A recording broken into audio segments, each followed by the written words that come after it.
صاحب مزاری صاحب یہ بتائیے کیا اس ملک میں آئین اور قانون ہے اور عدالتیں انصاف کر رہی ہیں؟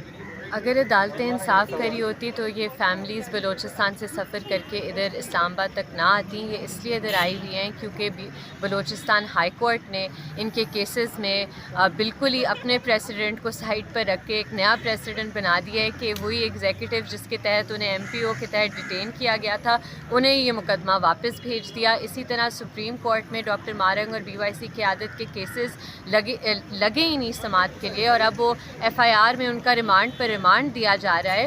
تو قانون اور آئین لگتا ہے جیسے اس ملک میں اس ٹائم پر معطل ہے اور ہم ایک مارشل لاء میں رہ رہے ہیں جہاں اتنی بے حسی ہے کہ آج 10واں دن ہے ان کا ادھر اپنے احتجاج میں, لیکن کوئی ایک شخص حکومت یا ریاست کی طرف سے ان کے مطالبات سننے تک نہیں آیا.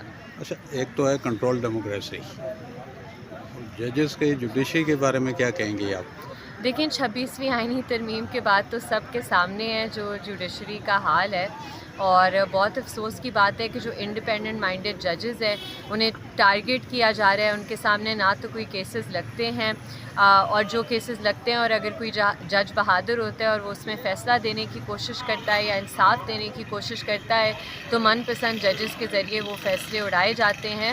تو بہت افسوس کی بات ہے کہ ہماری عدالتوں کا یہ حال ہو گیا اور 6 مارچ 2025 کو جو لارجر بینچ میں مسنگ پرسنز کے کیسز 20 سے زیادہ پٹیشنز لگی ہوئی تھیں وہ بینچ 6 مارچ کو ٹوٹ گیا ہے. اس کے بعد ان کیسز میں کوئی سماعت نہیں ہوئی. چیف جسٹس اسلام آباد ہائی کورٹ نے یہ زحمت ہی نہیں کی کہ وہ نیا بینچ تشکیل دیں جو ان کیسز پر سماعت کرے گا. جو لاپتہ افراد ہیں ان کے لیے ایک پہلے بھی کمیشن بنایا تھا سپریم کورٹ نے, دوبارہ سے کوئی وہاں پہ آپ رجوع کریں گے یا ان پہ لوائی گئی؟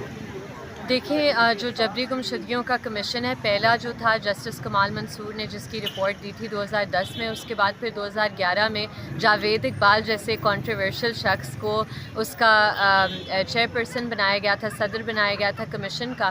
اور اس وقت سے لے کر آج تک اگر آپ ان کے TORs دیکھیں تو ان کا ایک TOR یہ تھا کہ جبری گمشدگی کی جو پریکٹس ہے اس کے لیے جو امپیونٹی ہے وہ ختم کرنی ہے تاکہ یہ کیسز بار بار نہ ہوں.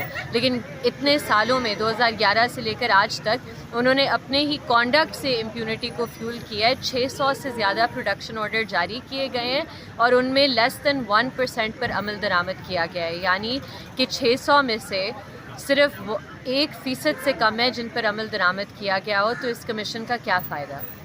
بہت شکریہ.